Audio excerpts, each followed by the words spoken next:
Ada salah seorang guru kami, Syekh Muhammad Arafah, di Al-Azhar, bukan pada masa saya tapi sebelum saya. Beliau menulis risalah Sammaha Fintisharil Islam, yaitu suatu risalah yang bicara tentang tersebarnya Islam. Beliau menyampaikan dari semua sebab, saya bisa mengatakan bahwa akar dari semua sebab tersebarnya Islam itu ada dua. Yang pertama, al-usulul akhlaqiyah, bahwa Islam itu punya prinsip-prinsip yang terkait dengan akhlak yang sangat kuat. Dan yang kedua adalah sulukud du'at, perilaku dari para pendakwah. Ini dua hal yang kata Syekh Muhammad Arafah adalah sebab paling kuat sehingga Islam itu bisa menyebar ke seluruh penjuru dunia. Jadi ada al-usulul akhlaqiyah, ya, dan yang kedua adalah sulukud du'at. Nah, yang kedua ini menurut saya penting, ya, sulukud du'at. Sulukud du'at itu secara sederhana kelakuan kita sebagai orang yang membawa Islam ini. Kita pakai peci, namanya ustadz, tapi kelakuannya seperti yang ada di media yang di Bandung tuh, ada tuh. Apa yang kita harapkan? Coba. Apa yang kita harapkan? Malu kita sama diri kita. Dan terus terang kalau kita bicara di Indonesia, ya, kita bicara di Indonesia sekarang, ini jangan-jangan dua-duanya ini sudah hampir hilang dari kita. Wala usul akhlaqiyah wala suluk.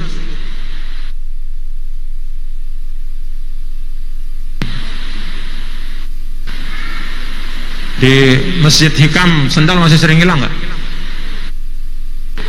Nggak pernah. Alhamdulillah. Pernah nggak? Di Masjid Hikam sendal masih sering hilang nggak?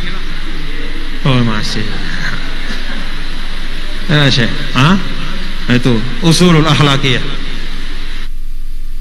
Kan kalau kata ulama nih, ya, ada beda antara ad-din wa tadayun. Ini dua hal. Din, tadayun. Din itu apa? Yang ada di mushaf itu din. Yang ada di kitab-kitab hadis itu din. Itu norma. Tapi norma ini tidak akan ada gunanya untuk kehidupan kita mencapai al-maqsid al-a'la wa huwa is'adul insan fid darain. Tidak akan tercapai tujuan Islam, yaitu menghadirkan kebahagiaan di dunia dan di akhirat, kecuali din ini berubah turun menjadi tadayun. Tadayun itu sikap beragama.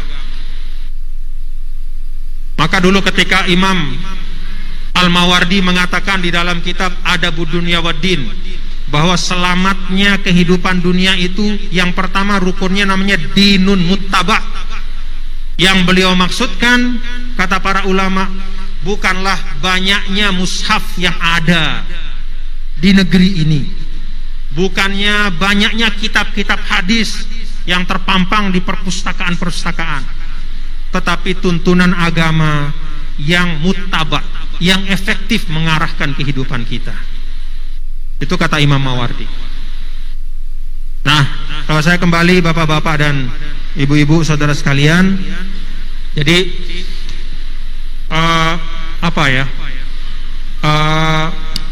di sini ada banyak sekali tema yang dirangkum oleh Sidil Walid menjadi satu kitab.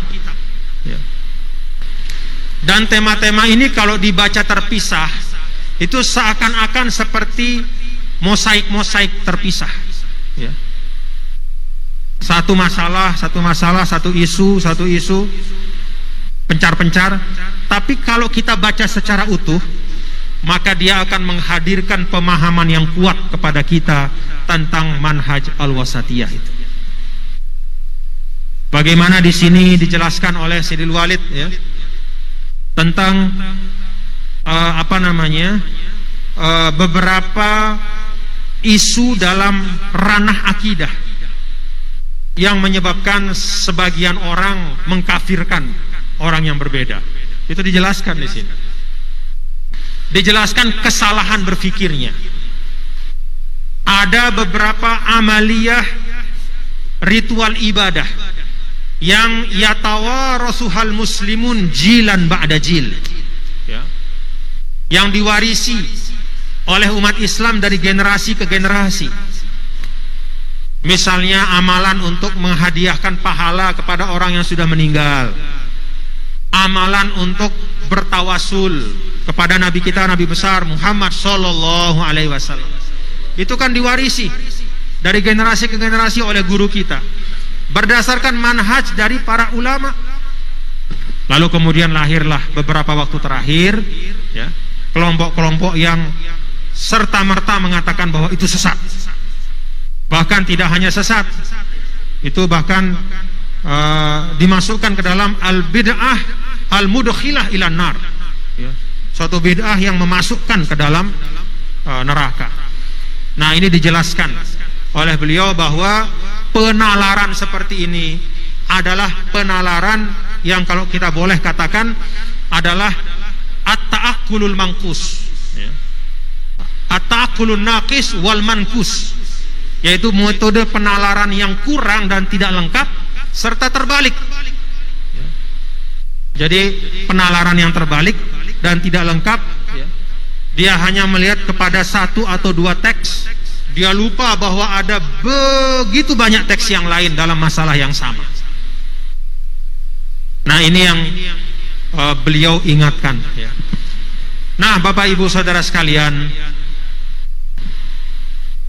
di ujung dari katakanlah yang bisa kita, kalau bagi saya, ya, dari keseluruhan yang bisa saya baca, ini istilahnya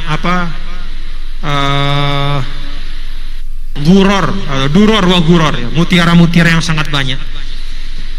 Nah, dari yang banyak sekali yang saya baca, ya, ini salah satu yang penting untuk kita ambil, ya, adalah kutipan yang beliau muatkan di muqaddimah. Halamannya juga sama, ya. Beliau kutipkan dari ayahanda beliau ketika merespon, ya, berita tentang perselisihan yang terjadi di Masjidil Haram, di Masjid Nabawi. Lalu ada suatu praktek, ya, suatu bentuk ibadah, ya, dari dari seorang yang ada di Masjid Nabawi yang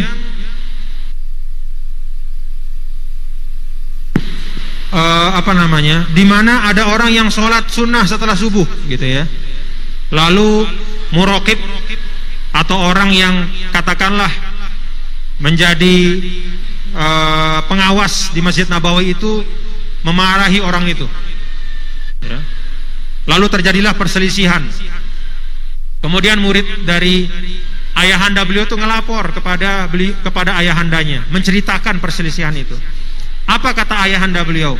Nih, "Lau kana hadzal muraqibu taliba ilmin aqilan fahiman lattasa'a sadruhu li hadhihi al-qadiyah walama badara ila al-inkari wal i'tirad wa dzalika li'annahu ya'lamu anna hunaka ahaditha wa nususan muta'addidatan fil mas'alah walil ulama'i fiha ijtihadatun wa istinbatatun law darasaha wastau'abaha la'adharan nasa wal tamasa lahumul makhrajal hasan." Nah, nih, ini buat kita nih, para dai, para ustadz, para penuntut ilmu. Apa kata ayahanda beliau, Syekh Alawi Al-Maliki? Kalau saja si pengawas ini